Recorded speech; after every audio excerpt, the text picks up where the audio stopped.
सारा मेहार चौंक उठा। अपनी आंखों पर किसी को विश्वास नहीं हो रहा था। जो सो रहे थे उन्हें जगाकर दिखाया गया। जो देखता वो चौंक उठता। अरे यह क्या? अभी आधी रात तक तो घना अंधियारा था और इस वक्त पूर्ण चंद्रमा कैसे निकल आया? सबसे अधिक आश्चर्य जटाधर को हुआ। नींद खुल जाने के बाद से वे बराबर जागते रहे। वे सोचने लगे, क्या सर्वानंद ने ठीक कहा था? क्या आज वास्तव में पूर्णिमा है? पर आधी रात तक तो अमावस्या ही थी। सोने जाने के पहले तक चांद का कहीं पता नहीं था। काफ़ी ऊहापोह करने पर भी उनकी समझ में कुछ नहीं आया। इसी चिंता में उन्हें फिर नींद नहीं आई। दूसरे दिन दरबार में उपस्थित पंडित मंडली से इसका रहस्य पूछा गया तो लोग एक दूसरे का मुंह देखने लगे। संसार के इतिहास में प्रकृति की यह अद्भुत घटना थी। जटाधर ने सोचा, जिस व्यक्ति ने अमावस्या को पूर्णिमा कहा है, संभवतः उसके पास जाने से इसका समाधान हो सकता है। राजा को अपने घर आते देख आगमाचार्य घबरा उठे। जटाधर ने कहा, मैं छोटे पंडित सर्वानंद से एक बार मिलना चाहता हूँ। उस वक्त सर्वानंद अपने कमरे में कोई पुस्तक पढ़ रहा था। उसके चेहरे से अपूर्व आभा निकल रही थी। जटाधर को देखते ही सर्वानंद ने पूछा, कहिए राजन, कैसे शुभागमन हुआ? कुशल है ना? सर्वानंद के रंग ढंग से न केवल जटाधर बल्कि बड़े भाई आगमाचार्य को भी विस्मय हुआ। जड़ बुद्धि वाले युवक में सहसा यह परिवर्तन अचानक कैसे हो गया? हाव भाव से यह बोध नहीं हो रहा है कि यह अकाट्य मूर्ख है। जटाधर ने कहा, कल दरबार में मुझसे कुछ अभद्रता हो गई थी, इसके लिए क्षमा मांगने आया हूँ। लेकिन एक शंका भी है। अमावस्या के दिन अर्धरात्रि के बाद सहसा पूर्णिमा कैसे हो गई? क्या आपको मालूम है कि इसका क्या रहस्य है? सर्वानंद ने कहा, यह जगत जननी की लीला है, अन्यथा अमावस्या कैसे पूर्णिमा के रूप में परिवर्तित हो सकती है? इसका रहस्य वो ही बता सकती है। मैं तो जड़ बुद्धि ठहरा। अगर वे ना चाहती तो इस तरह की अविश्वसनीय और अकल्पनीय घटना क्यों होती? सामान्य वार्तालाप से ही जटाधर को अनुभव हो गया कि जिसे हम जड़ बुद्धि वाला समझते रहे, वह युवक भीतर ही भीतर प्रकांड विद्वान है। हम अपनी मूर्खता के कारण उसे मूर्ख समझते रहे। ठीक यही स्थिति बड़े भाई आगमाचार्य की रही। वे सर्वानंद में हुए इस परिवर्तन को समझ नहीं पाए। इस घटना के कारण पूरे राज्य में उसकी ख्याति फैल गई। उसकी प्रतिभा को समझने के लिए अनेक ज्योतिषाचार्य, वेदाचार्य आदि आने लगे। आगंतुक विद्वान उसका लोहा मानकर वापस चले जाते। दीपावली के बाद महानिशा के दिन सर्वानंद अपने आसन पर देवी की आराधना करने बैठा। इसी दिन उसने देवी के 10 रूपों का दर्शन किया। देवी ने उससे कहा, आज तुम्हें तुम्हारे पूर्व जन्मों के दृश्य दिखाऊंगी। तुम कब कहाँ जन्म लेकर क्या करते रहे, यह सब इस जन्म में देख लो। सर्वानंद ने देखा कि वे विंध्याचल, बद्रीनाथ, सिंधु शैल, गंगा सागर, वाराणसी और कामाख्या में साधना करते रहे। एक जन्म में वे पुरी में थे। उन दिनों वहाँ जगन्नाथ मंदिर नहीं था। रात्रि में उन्हें निर्देश मिला, कल समुद्र के किनारे चले जाना। घूमते घामते जहाँ तुम्हें अश्व के श्वेत बाल दिखाई दें, वहाँ से भालू हटाते रहना। कुछ देर खोदने के बाद मठ का शिखर दिखाई देगा। वह मठ नील माधव का है। इस निर्देश के आधार पर उन्होंने कार्य किया जो आज जगन्नाथ मंदिर के नाम से प्रतिष्ठित है। अब इस जन्म में मेहार तीर्थ में पूर्ण साधक बन गए हैं। अब उनका पुनर्जन्म नहीं होगा। दोपहर का वक्त था। गांव में एक चूड़ी वाला फेरी लगाता हुआ घूम रहा था। तालाब के किनारे एक वृक्ष के नीचे आने पर चूड़ी वाले ने देखा, लाल किनारे की साड़ी पहने गौर वर्ण की एक महिला खड़ी है। उसके चेहरे पर मनोहारी मुस्कान थिरक रही है। पास पहुंचते ही महिला बोली, सुनो बेटा, अगर तुम्हारे पास अच्छी चूड़ियाँ हों तो मुझे पहना दो। चूड़ियाँ पहनने के बाद महिला बोली, यहाँ मेरे पास पैसे नहीं हैं। तुम एक काम करो, वह जो सामने मकान दिखाई दे रहा है वहाँ चले जाओ। मेरे लड़के से पैसे मांग लेना, मैं तब तक नहा कर आती हूँ। न जाने क्यों चूड़ी वाले को संदेह हुआ। उसने पूछा, अगर ना दिया तो? देगा क्यों नहीं, उससे कहना ताखे पर हंडिया है, उसमें मेरे पैसे हैं। इतना कहने के बाद महिला घाट की ओर चली गई। मकान के समीप आकर चूड़ी वाला, भीतर कोई है? आवाज़ लगाने लगा। भीतर से सर्वानंद ने आकर पूछा, क्या बात है? चूड़ी वाले ने कहा, आपकी माँ ने मुझसे चूड़ियाँ पहनी हैं, दाम के लिए उन्होंने कहा कि मेरे लड़के से जाकर मांग लो। सर्वानंद ने विस्मय के साथ पूछा, मेरी माँ? चूड़ी वाले ने सर्वानंद को चौंकते देख घबरा कर कहा, जी हाँ, उन्होंने तो यही कहा था। यह भी बताया था कि सामने वाले ताखे पर एक हंडिया है जिसमें उनके पैसे रखे हैं, जाकर मांग लो। सर्वानंद को सारी बातें रहस्यमय लगी। भीतर कमरे में आकर हंडिया उड़ेलते ही उसने देखा सचमुच उसमें पैसे हैं। सर्वानंद की माँ का निधन हुए अनेक वर्ष गुजर गए। तब तो यह माँ जगत जननी ही होगी। बाहर आकर उसने सारे पैसे देते हुए कहा, चलो तो ज़रा देखो मेरी माँ कहाँ है। चूड़ी वाला तालाब के किनारे आकर चारों ओर देखते हुए बोला, यहीं पर वे खड़ी थीं, यहीं मैंने उन्हें चूड़ियाँ पहनाई। यह देखिए, एक चूड़ी टूट गई थी, उसके टुकड़े पड़े हैं। इतना सुनते ही सर्वानंद धम से वहाँ बैठ गया और ज़मीन से मिट्टी उठाकर सारे शरीर पर मलने लगा। सर्वानंद की इस हरकत को देखकर चूड़ी वाला भयभीत हो उठा, वहाँ से कुछ दूर हट गया। तभी सर्वानंद ने कहा, माँ तुम कहाँ चली गई, मुझे क्यों नहीं दर्शन दिया? एकाएक तालाब का पानी हिला और उसमें से 2 सुडौल हाथ ऊपर आए जिनमें चूड़ियाँ चमक रही थी। दूसरे ही क्षण दोनों हाथ गायब हो गए। सर्वानंद ने चूड़ी वाले से कहा, न जाने किस जन्म के पुण्य से देवी ने तुझे दर्शन दिए, मैं तो अभागा रहा। सर्वानंद को देवी ने दर्शन दिया है, यह बात जो सुनता वही चकित रह जाता। तब तो वह परम साधक है, उसके स्पर्श से, आशीर्वाद से, कृपा से हमारा कल्याण हो सकता है। वह चाहे तो हमारा दुख, पीड़ा, दरिद्रता दूर कर सकता है। सर्वानंद के संबंध में अनेक प्रकार की बातें फैलती गईं। आर्त पीड़ित लोग उसकी कृपा पाने के लिए आने लगे। एक दिन दूर किसी गांव से डोली पर एक घायल व्यक्ति को लाद कर लोग ले आए। सर्वानंद अपने चिंतन में डूबा रहा। बाहर से करुण आवाज आई, ठाकुर मुझे बचा लीजिए, गरीब आदमी हूँ, परिवार का अकेला व्यक्ति हूँ। बाहर डोली पर लेटे हुए वह 3 दिनों तक गुहार लगाता रहा। चौथे दिन सर्वानंद ने बाहर आकर पीड़ित व्यक्ति से पूछा, क्या बात है, इतना कलपता क्यों है? साथ आए व्यक्ति ने कहा, ठाकुर पेड़ पर से गिर जाने के कारण इसका हाथ टूट गया है। पास बैठकर सर्वानंद ने उसके हाथ पर अपना हाथ फेरते हुए कहा, चल उठ जा। रोगी ही नहीं, उसके साथ आए सभी व्यक्ति एक दूसरे का मुंह देखने लगे। क्या ठाकुर का दिमाग खराब हो गया है? जो व्यक्ति दर्द से कराह रहा है उससे कह रहे हैं चल उठ जा। ठीक तो है, उठ, पुनः सर्वानंद गरजे। इतने पर भी जब रोगी नहीं उठा तो डोली पर से उसे नीचे धकेल दिया। आकस्मिक ढंग से गिर जाने पर व्यक्ति का हाथ मिट्टी से लग जाता है। रोगी का हाथ भी मिट्टी से लगा और तभी उसने अनुभव किया कि उसके हाथ में तनिक भी दर्द नहीं है। खुशी से उछलकर उसने सर्वानंद के चरण पकड़ लिए। नित्य आर्त पीड़ित लोगों की भीड़ दरवाजे पर लगने लगी।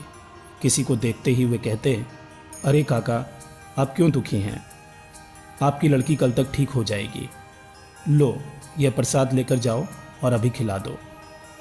किसी और को देखकर वो कहते, लड़के को इतना मारोगे तो वो घर से भागेगा ही, अब क्यों रोते हो? भाग गया है, जाकर खोजो। आगंतुक रो पड़ा, बोला, उसे वापस बुला दो ठाकुर, मैं कसम खाता हूँ अब उसे कुछ नहीं कहूँगा। कुछ देर चुप रहने के बाद सर्वानंद ने कहा, अब उसे मारना या गाली देना बंद करना। चौथे दिन अपने आप रात को आ जाएगा, उसे माँ का स्नेह खींच लाएगा। जाओ, मेरी ये बात याद रखना। इसके बाद एक दिन एक युवती को देखने पर वे कह उठे, चिंता मत करो दीदी, इस बार चांद सा बेटा होगा। यह लो, रुद्राक्ष के इस दाने की माला उसे पहना देना, फिर उसकी अकाल मृत्यु नहीं होगी। सुबह शाम भगवती की पूजा करती रहना। अगर सर्वानंद का मूड ठीक होता तो लोगों का उपकार हो जाता। यदि किसी कारण से उनका रूप उग्र हो गया तो कोई उनके निकट जाने का साहस नहीं करता था। उस समय केवल एक व्यक्ति उन्हें शांत कर पाता था, वे थे पूना दादा। पूना दादा ज्यों ही सामने आते त्यों ही सर्वानंद भोला भाला शिशु बन जाता। सर्वानंद की इस कमजोरी को जो लोग जान लेते थे वे सीधे सर्वानंद के पास न जाकर पूर्णानंद के पास जाते, उनके माध्यम से अपना दुखड़ा सर्वानंद के पास पहुंचाते। इस प्रकार बीमार को स्वास्थ्य लाभ का आशीर्वाद तो किसी के पति के गायब होने पर बुलाने के लिए प्रसाद देना पड़ता था। इन सभी कार्यों को करते हुए सर्वानंद अपनी साधना में लगा रहा। पूर्णानंद छाया की भांति हमेशा पीछे पीछे लगा रहता था। सच तो यह है कि पूना दादा के बिना सर्वानंद कुछ भी नहीं कर पाता था। इधर सर्वानंद नियमित रूप से जीन वृक्ष के नीचे स्थित सिद्धासन पर जाता और वहाँ घंटों योग साधना करता। इस बात को पूना दादा के अलावा अन्य कोई नहीं जान पाता था। एक दिन देर तक जब सर्वानंद ध्यानस्थ रहा तब पूर्णानंद ज़रा परेशान हो उठा। रात्रि का प्रथम पहर बीत चुका था। चारों ओर जंगली जानवर चक्कर काट रहे थे। स्वामी भक्त सेवक अपने गुरु के पौत्र की रखवाली में चौकस था। पूर्णानंद की परेशानी का कारण वल्लभा थी। जब तक सर्वानंद भोजन नहीं कर लेगा तब तक वह भी नहीं करेगी। इस जंगल में उसे छोड़कर जाने की इच्छा नहीं हो रही थी। एकाएक सर्वानंद की आवाज़ आई, क्या सोच रहे हो पूना दादा? पूर्णानंद ने कहा, रात काफ़ी हो गई है, चलो घर चलें, बहू थाली परोसकर इंतज़ार कर रही होगी। सर्वानंद ने कहा, आज मैं घर वापस नहीं जाऊंगा, कार्य संपूर्ण होने में देर होगी, मेरे लिए चिंता मत करो, मुझे भूख नहीं है, आज का अनुष्ठान मुझे पूर्ण करना है। पूर्णानंद चुप रहा। वह स्वयं भूखा रह गया। जब तक सर्वानंद नहीं चलेगा तब तक वह यहीं बैठा रहेगा। भोर के समय उसने सोचा, अब डर नहीं है, एक बार घर जाकर लोगों को समाचार दे आऊं। घर पर आकर देखा सभी अपने अपने कार्य में व्यस्त थे, किसी को सर्वानंद के बारे में चिंता नहीं थी। पूर्णानंद ने सोचा शायद सर्वानंद के ना आने के कारण बहू रात को बिना खाए ही रह गई होगी। उसने पूछा, बहू तुमने रात को भोजन किया था? वल्लभा ने कहा, क्यों, भोजन क्यों नहीं करूँगी? यह ठीक है कि कल ज़रा देर से भोजन करना पड़ा था क्योंकि वे अधिक रात आए थे। पूर्णानंद ने विस्मय से पूछा, क्या सर्वा रात को आया था? तब तो उसने भोजन किया होगा। वल्लभा ने कहा, नहीं, भोजन उन्होंने नहीं किया। बोले, आज वापस आने में ज़रा देर हो गई, मैं भोजन नहीं करूँगा, भूख नहीं है, तुम लोग खाना खा लेना, मैं अभी जा रहा हूँ, मेरे साथ पूना दादा हैं, मेरे बारे में चिंतित होने की ज़रूरत नहीं है, पूना दादा भी नहीं खाएंगे। पूर्णानंद को अच्छी तरह याद है कि सर्वानंद रात भर अपने आसन पर बैठा रहा, एक क्षण के लिए भी नहीं उठा था। वह स्वयं सर्वानंद की चौकसी करता रहा। अब योगी पूर्णानंद को विश्वास हो गया कि मेरा सर्वा साधना के उच्च शिखर पर पहुंच गया है, उसे अलौकिक शक्ति प्राप्त हो गई है। मन ही मन देवी भगवती को उसने प्रणाम किया।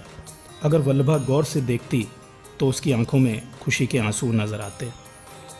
इस बीच एक अप्रिय घटना हो गई। संभवतः यह होना ही था, वरना सर्वानंद मिहार से अन्य स्थान पर ना जाते। जटाधर कश्मीर घूमने गए थे, वहाँ से एक कीमती दुशाला सर्वानंद के लिए खरीद लाए। कभी का जड़ बुद्धि वाला व्यक्ति आज मिहार का गौरव है। एक दिन उन्हें दरबार में बुलाकर सम्मान के साथ दुशाला भेंट की गई। इस दुशाले को कंधे पर रखकर सर्वानंद चारों ओर घूमते रहे। एक दिन एक वारांगना ने कहा, ठाकुर, इतनी सर्दी पड़ रही है और दुशाला क्यों नहीं ओढ़ते? वे बोले, मुझे सर्दी नहीं लगती। वारांगना ने कहा, तब मुझे दे दीजिए, मैं जाड़े में इसका उपयोग करूंगी। सर्वानंद ने दुशाला उसकी ओर फेंकते हुए कहा, अच्छा ले माँ, तू ओढ़ लेना। राह चलते लोगों ने इस दृश्य को आश्चर्य से देखा। एक वारांगना को सर्वानंद ठाकुर ने कीमती दुशाला दे दी। लोगों को संदेह हुआ। बात जटाधर के पास पहुंची। सर्वानंद के प्रति संचित श्रद्धा इस अपमान के कारण गायब हो गई। मेरा उपहार एक वारांगना को सर्वानंद ने कैसे दे दिया। उन्हें एक दिन दरबार में बुलाया गया। जटाधर अपमान से पीड़ित था। तुरंत प्रश्न किया, कहिए आचार्य जी, आपके लिए उतनी दूर से श्रद्धापूर्वक दुशाला खरीद लाया और आप उसका उपयोग भी नहीं करते। सर्वानंद के जवाब देने के पहले ही एक पार्षद ने व्यंग किया, जब दुशाला पास में हो तभी तो उपयोग करेंगे। सुना है कि आपने अपनी किसी चहेती को दे दिया है। सर्वानंद को रहस्य समझते देर नहीं लगी। उसने कहा, दुशाला तो मेरे घर पर है। जटाधर इस झूठ पर और चिढ़ गए। बोले, आपके घर पर है? सुना है कि आपने किसी वारांगना को दे दिया है। अगर आपके घर पर है तो उसे मंगवाइए, ज़रा मैं भी देखूं। सर्वानंद ने साथ आए अपने भांजे से कहा, तुम जाकर अपनी मामी से दुशाला मांग लाओ। षडानंद घर आकर आंगन में खड़े होकर पुकारने लगा, मामी, राजा साहब ने जो दुशाला मामा को दिया था वो दे दीजिए। थोड़ी देर में एक हाथ दरवाजे की सीट से बाहर निकला जिसमें दुशाला था। षडानंद के पास आने के पहले ही मामी ने उसे आंगन में फेंक दिया। मामी का व्यवहार षडानंद के लिए विस्मयजनक था। उसने यह भी अनुभव किया कि यह हाथ मामी का नहीं था। देर होते देख वह दुशाला लेकर झटपट चल पड़ा। बाहर कुछ दूर आते ही मामी जी से मुलाकात हुई। षडानंद को देखकर वल्लभा ने पूछा, क्या बात है षडानंद, कैसे आए थे? लम्हे भर में षडानंद सारा रहस्य समझ गया। दुशाला देने वाली मामी नहीं, स्वयं माँ जगदम्बा थीं, जो पुत्र के सम्मान की रक्षा के लिए मामी की भूमिका निभा रही थी। षडानंद ने कहा, कुछ नहीं मामी। इतना कहकर वह तेजी से आगे बढ़ गया। षडानंद के आने से पहले ही जटाधर ने उस गणिका के यहाँ से सर्वानंद द्वारा दिए दुशाला को मंगा लिया था। दोनों दुशालों को ठीक से परखने पर जरा सा भी अंतर दिखाई नहीं दिया। यह देखकर जटाधर को अपार आश्चर्य हुआ। बड़े ही मुलायम स्वर में जटाधर ने कहा, यह कैसे हुआ ठाकुर? मैं अपनी गलतफहमी के लिए क्षमा चाहता हूँ। सर्वानंद का चेहरा कठोर हो गया। उसने कहा, जहाँ का अधिपति मुझे अविश्वास की दृष्टि से देखता है, उसके राज्य में ना रहना ही मेरे लिए मंगलकारी है। इतना कहकर सर्वानंद दरबार से बाहर चले गए। इस समाचार से वल्लभा काफ़ी चिंतित हुई। उसे सांत्वना देते हुए सर्वानंद ने कहा, तुम्हें चिंता करने की ज़रूरत नहीं। यहाँ का कार्य मैं पूरा कर चुका हूँ। शिवनाथ को शक्ति मंत्र आज ही दे दूंगा। उसके कारण तुम्हारा कोई अमंगल नहीं होगा। स्वयं तुम भी अधिक दिनों तक यहाँ नहीं रहोगी। सर्वानंद को हमेशा के लिए मेहार छोड़कर जाते देख परिवार तथा पुरजन के लोगों ने काफ़ी समझाया। स्वयं जटाधर भी अनुरोध करने आए। सभी लोगों के अनुरोध को ठुकराकर एक दिन सर्वानंद मेहार से चल पड़ा। इस यात्रा में उनके सहयोगी हुए पितृतुल्य योगी पूर्णानंद और भांजा षडानंद। तीनों व्यक्ति यात्रा करते हुए जसोर आए। यहाँ के राजा थे प्रतापादित्य। आपकी सभा के सभा पंडित थे चंद्रचूड़। ये अधिकतर सेन्हाटी गांव में रहते थे। वहाँ एक चतुष्पाठी की स्थापना कर छात्रों को पढ़ाया करते थे। संपूर्ण बंगाल में आगम शास्त्र के प्रकांड विद्वान थे। एक दिन आगम वागीश ने देखा कि एक गौरवर्ण का युवक उनके पास आया। प्रणाम करने के बाद उसने कहा, मेरा नाम सर्वानंद भट्टाचार्य है। आपसे आगम शास्त्र पढ़ने के लिए आया हूँ। कृपया मुझे शिष्य के रूप में ग्रहण करें। यह तो प्रसन्नता की बात है। वत्स आओ। आगम वागीश ने सादर स्वागत किया। सर्वानंद अपने को छिपाकर यहाँ अध्ययन करते रहे। कुछ दिनों बाद आगम वागीश ने अनुभव किया कि उनका छात्र अत्यंत मेधावी है। दिन में सर्वानंद आगम शास्त्र का अध्ययन करते और रात को यौगिक क्रियाएं करते। इस प्रकार कई वर्ष व्यतीत हो गए। एक दिन स्नान के बाद जब सर्वानंद गुरुदेव के पास आए तो देखा कि वे उदास बैठे हैं। उसने पूछा, क्या बात है गुरुदेव, आज आप बड़े विचलित मालूम पड़ रहे हैं। आगम वागीश ने कहा, बात ही कुछ ऐसी है। दक्षिण भारत से एक विद्वान यहाँ शास्त्रार्थ करने आया है। कल दरबार में उससे शास्त्रार्थ होगा। सर्वानंद ने कहा, तब चिंता किस बात की, आप तो महान शास्त्रज्ञ हैं। आगम वागीश ने कहा, बात ठीक है, मुश्किल यह है कि वृद्ध होने के कारण स्मृति कमज़ोर हो गई है। कहीं पराजित हो गया तो मेरा ही नहीं जसोर का सम्मान समाप्त हो जाएगा। सर्वानंद को समझते देर नहीं लगी कि भावी आशंका से गुरुदेव भयभीत हैं। अब इनमें युवावस्था जैसा आत्मबल नहीं है। सर्वानंद ने कहा, जसोर का सम्मान अक्षुण्ण रहेगा। राजा से कहकर शास्त्रार्थ की तिथि एक दिन आगे बढ़ा दीजिए। उनसे कहिए कि आगंतुक विद्वान पहले मेरे शिष्य से शास्त्रार्थ करना पड़ेगा। जब वह पराजित हो जाएगा तब मुझसे शास्त्रार्थ करिएगा। गुरु बहुत आश्चर्यचकित हुए। दूसरे दिन दरबार में सभी लोग उपस्थित हुए। एक ओर सर्वानंद और उनके गुरु, मध्य में राजा और दूसरी ओर का सिंहासन आगंतुक विद्वान के लिए था। समय आने पर भी जब आगंतुक विद्वान नहीं आए तब लोग आलोचना करने लगे। एकाएक एक व्यक्ति ने दरबार में उपस्थित होकर महाराज को एक पत्र दिया। महाराज की आज्ञा से उस पत्र को मंत्री ने पढ़कर सुनाया। उसमें लिखा था, महाराज, कल रात मैंने एक स्वप्न देखा। मेरे इष्टदेव ने मुझे बताया कि कल तुम जिस व्यक्ति से शास्त्रार्थ करोगे वह सामान्य पंडित नहीं है। उसकी जीवा पर सरस्वती का वास है। वह जगन माता का पुत्र है। उससे शास्त्रार्थ करने पर विजय नहीं हो सकोगे। मैं बिना किसी शास्त्रार्थ किए अपनी पराजय स्वीकार कर रहा हूँ।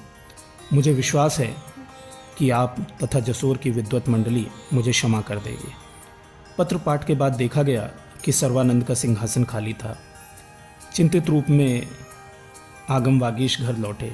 छात्र के रूप में यह कौन सिद्ध पुरुष उनके यहाँ आ गया। एक अव्यक्त आनंद से उनका हृदय उल्लासित हो उठा।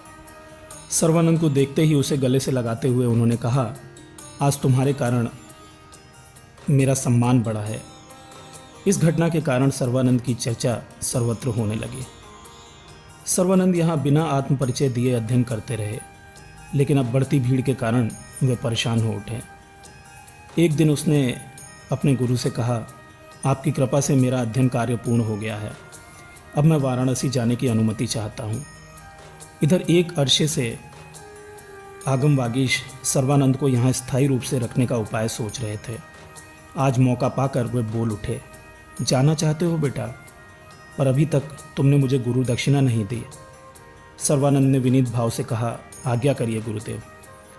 मैं चाहता हूँ कि मुझे कन्यादान से मुक्ति दो। मेरी एकमात्र कन्या को तुम ग्रहण कर लो। आगम वागीश के इस प्रस्ताव को सुनकर वह चौंक उठा। कहा, गुरुदेव, मैं विवाहित ही नहीं, एक पुत्र का पिता भी हूँ और मेरी उम्र काफ़ी हो गई है। सर्वानंद के गुरु ने कहा, इससे क्या हुआ? कुलीन ब्राह्मण एक से अधिक विवाह करते हैं। पुरुष की कोई उम्र नहीं होती। एक बात बता दूं, मेरी बेटी तुम्हारे मार्ग में बाधक नहीं बनेगी। मैं गुरु दक्षिणा के रूप में यही स्वीकार करूंगा। सर्वानंद कुछ देर तक मौन रहा।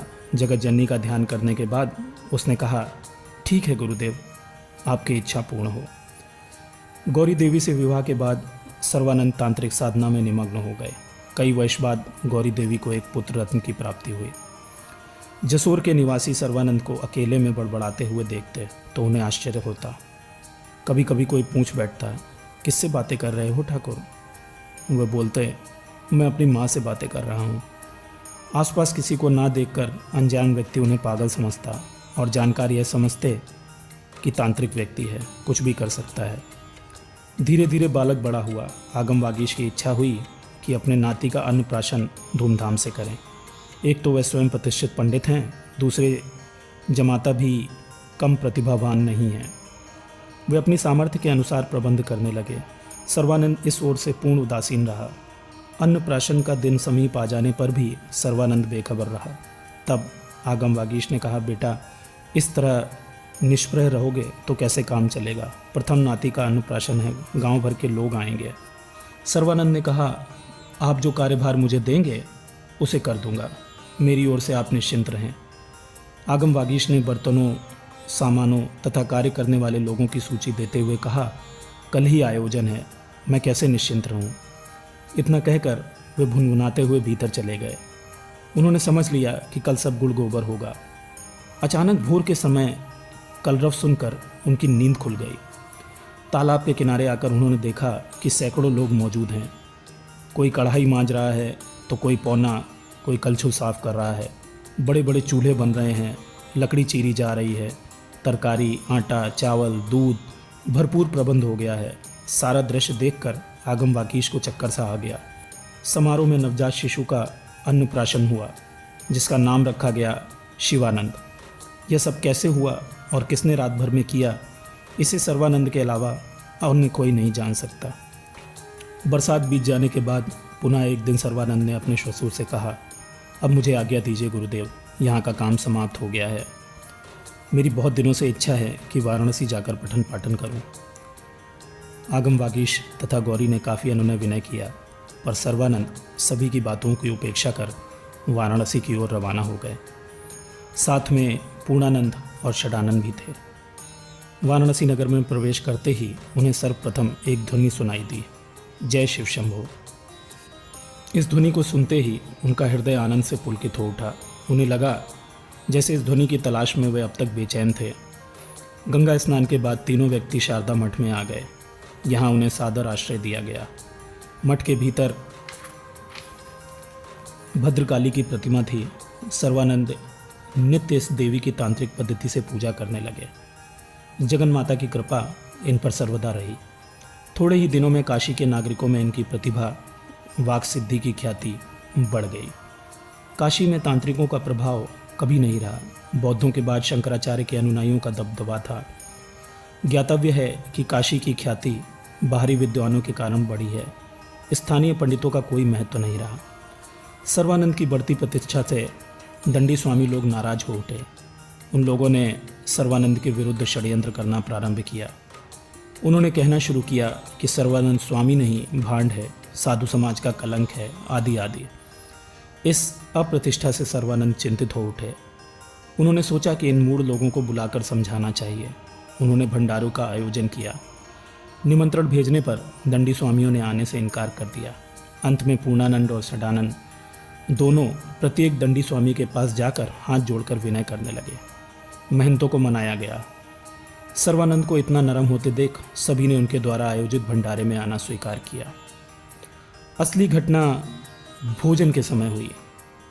सभी ये देख रहे थे कि पत्तल पर पूरी, कचौड़ी, रायता, लड्डू, चटनी आदि परोसे गए हैं, पर जब कौर मुंह के पास ले जा रहे हैं तो यह मांस मछली बन जा रहा है, जल शराब बन गया है। सारा दंडी समाज इस चमत्कार से हतप्रभ हो गया। तभी एक वृद्ध स्वामी ने कहा, अगर सर्वानंद स्वामी चमत्कार दिखा रहे हैं तो आप लोग भी दिखाइए। पत्तल पर तो सात्विक भोजन परोसा जा रहा है, आपके स्पर्श दोष से तामसिक पदार्थ बन जा रहा है। इसमें सर्वानंद का क्या दोष? आप लोग केवल भांड साधु हैं, वास्तविक योगी को पहचान नहीं पा रहे हैं। वे देवी का भक्त है, उनका वरद पुत्र है। देवी की असीम कृपा उस पर है। अच्छा हो हम सब उससे क्षमा मांग लें। सर्वानंद भी यही चाहते थे, दंडी स्वामियों का अहम दूर हो जाए। उन्हें समझने में देर नहीं लगी कि सर्वानंद उच्च कोटि का साधक है। उससे बैर रखना अपने पैरों पर कुल्हाड़ी मारने के बराबर है। इस घटना के बाद दंडी स्वामियों का उपद्रव शांत हो गया। वे सर्वानंद का आदर करने लगे, लेकिन यह आदर सर्वानंद को रास नहीं आया। वे और ऊपर उठना चाहते थे। एक दिन षडानंद और पूर्णानंद को बिना कोई सूचना दिए वे अंतर्ध्यान हो गए। फिर उनकी कोई भी सूचना कभी प्राप्त नहीं हुई। योगी सर्वानंद के विषय में इतना ही। महाशक्ति आपकी रक्षा करे, आपके जीवन में शुभता हो, यही मेरी ईश्वर से प्रार्थना है।